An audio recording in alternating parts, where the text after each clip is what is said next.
What's up guys, this is Tcg Sam here, and in today's video I'm coming at you guys with a kind of a basic slash things to know when you're playing Shaddolls. So it's like a combo tutorial slash test hand video.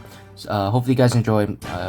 If you have been enjoying the content, please remember to leave a like, comment, subscribe, because it really helps keep me motivated to keep posting more videos like this, and it really helps the channel out. But with that being said, let's just hop straight into it. So starting off, the very first video I'm going to make is going to be about making a construct on your turn 1 and what you should be doing with construct when you go first. So as a Shaddoll player, construct is probably one of your best starter cards, and as long as you're able to make it, you're actually able to set up some really nice plays. So you can see here, our hand isn't great. We have arbitrary light monster, have aerial, and then a Shaddoll fusion. So like aerial is one of the worst Shaddolls to open with going first, because it doesn't do anything when you fuse with it. So, but even then, I was still able to show what you're able to do with it. So you start off with the fusion spell, and like even if this was like a polymerization or something, like it still worked. So you can turn these two into your construct. Of course, in the extra monster zone, that's one thing I want to mention. You should be putting your Shaddoll fusions in the extra monster zone if you plan to link them off at any point, especially if that's the only fusion you're going to be able to get, because in a way, when you put construct in the extra monster zone, you're able to quote-unquote search out any Shaddoll spell or trap. So you're going to be dumping Shaddoll Schism to the graveyard. It's possible if you want, you could also dump a Squamata, and then Squamata is going to dump a Schism just to fuel an extra name in your graveyard, which isn't a bad idea. But of course, if you're trying to play the resource game, maybe not, but I personally think the Squamata in the graveyard is a pretty good play, because it essentially guarantees you 2 fusions in the future. So that's really good, as opposed to just 1. So from here, you can turn the construct into a gravity controller, adding back the Schism. So I know that was pretty simple, but when you're trying to set up your board and to grind out with your opponent, I feel like this is very important to set up Shaddoll Schism. That should be one of the things you prioritize, just because every single turn it's an additional fusion, and it can potentially out a monster your opponent controls. That's what makes it so powerful, and honestly, the fact that it's searchable off of your construct is just absolutely insane. And you may have also noticed here, dumping the Squamata added an extra layer of possible fusions, so now we have a dark monster in the graveyard to be able to make a card like El Shaddoll Winda. It's also important to note here, we can make Winda, Apcalone, or another construct on our opponent's turn because we have the necessary attributes. However, if Aerial turned out to be something like a Falco or something, that also wasn't great, or Dragon, like the very worst case scenario, turning it into a Dragon, we would still have access to all 3 of these because we have the different attributes in our graveyard that we need. So even if it was a Dragon, we'd still be able to do this play. The reason I like this so much is because you can set up so many things on your opponent's turn. So let's say if you want to make another construct, what construct can do? Construct can obviously send a Dragon to disrupt your opponent. It can send an Aerial to disrupt your opponent. Or if your opponent's actually not going to be able to do anything, then you're going to be able to send a card like Wendy. And then Wendy's going to be able to set you a card like Hedgehog or a card like Shaddoll Beast for your next turn. So that's the utility that construct offers you. And even though you don't send another spell or trap, you have the Shaddoll spell or trap in the graveyard, be it Shaddoll Fusion or El Shaddoll Fusion, and when it dies, you get a resource back. So even then, it's still really good. And of course, you get to send a light monster. So in the Eldritch matchup, it should be really good. Putting the Golden Lords in the graveyard is really important because that makes your Aerial so huge. You're able to banish their Golden Lords as well as their Golden Land spells and traps. But you could also make a card like El Shaddoll Winda by banishing the Squamata and then anyone you want. I personally probably banish the Aerial because if in case you draw a Resh or something, you can banish these 2, make the Winda. Winda sends a Dark, and of course, as you all know, Winda's a very oppressive floodgate.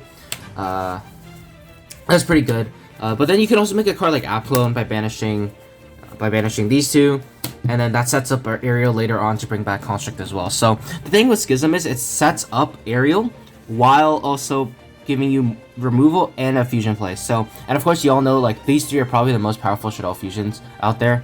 This, when it dies, it also floats, so this is just really incredible off of just a singular construct, and we didn't even have a really good construct. And what I mean by that is the materials we used for construct did absolutely nothing.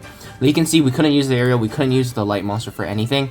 So yeah, that's the very first play I want to demonstrate with construct. That was the going first play. Going second, I'm going to try to demonstrate what you should probably be considering with construct. So So going second, let's say we have the exact same hand. Let's say we have the exact same hand. Except the Shaddoll fusion is an L Shaddoll fusion. These obviously, if Shaddoll fusion, they'd have an extra deck monster. We'd just be able to send from deck.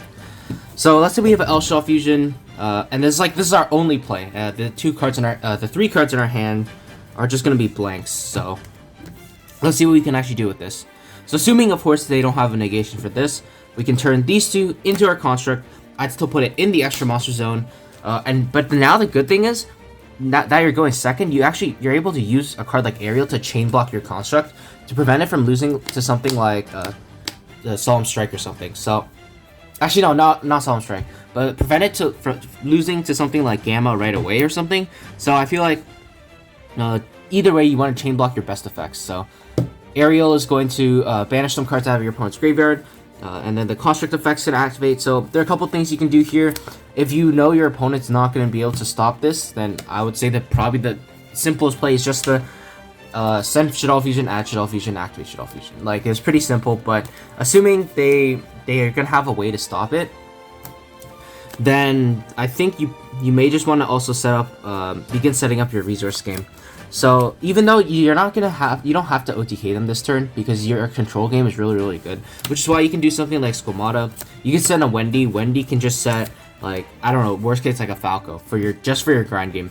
Falco is also really good because it acts as recurring fusion material when you add back the El Shaddoll fusion with the construct. So setting Falco is not a bad play.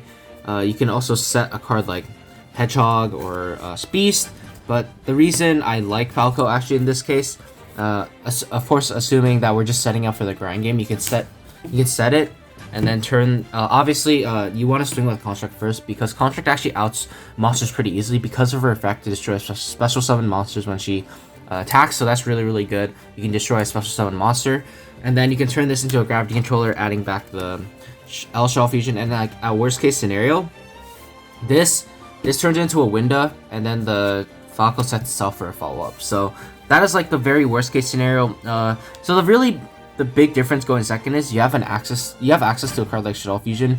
If you know your opponent has no way to stop it, like if you're pretty sure they have a way to stop it, it's just super greedy, and I wouldn't recommend it.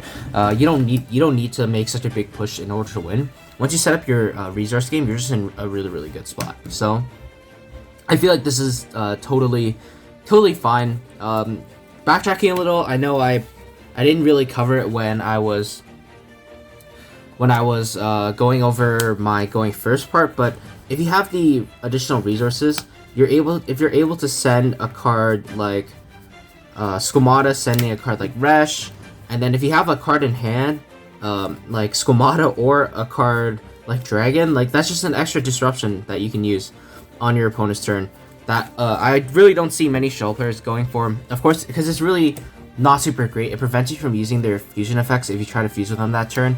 But honestly, I think this can be a really good interruption because you can do something like this, and then once the construct goes to graveyard, whatever, you can activate the Resh, banishing the construct and the Incarnation, flipping up your Shaddoll monster, and then getting its effect to disrupt your opponent, be it Shaddoll Dragon or Shaddoll Squamata, or even if you set a Nail Shaddoll Aerial, just worst case scenario, you could set an Aerial, banish these two, flip the Aerial summons back construct, and then construct gets its effect. Construct can then send a card like Dragon or something. The bad thing is obviously you can't use Aerial because you use its flip effect, but even then, you start fueling your graveyard for other stuff. You can send a Shaddoll Spiral Trap that you can add back once construct dies. So that's just, I would say, a pretty nice way to make the most out of your construct. So that's pretty much it. I know it wasn't like super enlightening, but hopefully you guys learned something. It's just something to remember. I think as a Shaddoll player, you should be trying to maximize the value of your construct every time. And I just showed what you could do with really bad constructs. Like the fusion materials don't do anything, but if you open something like Wendy or Squamata, like then the possibilities begin to get better and better because you can do the exact same play but have better follow-ups because of cards like Wendy and stuff.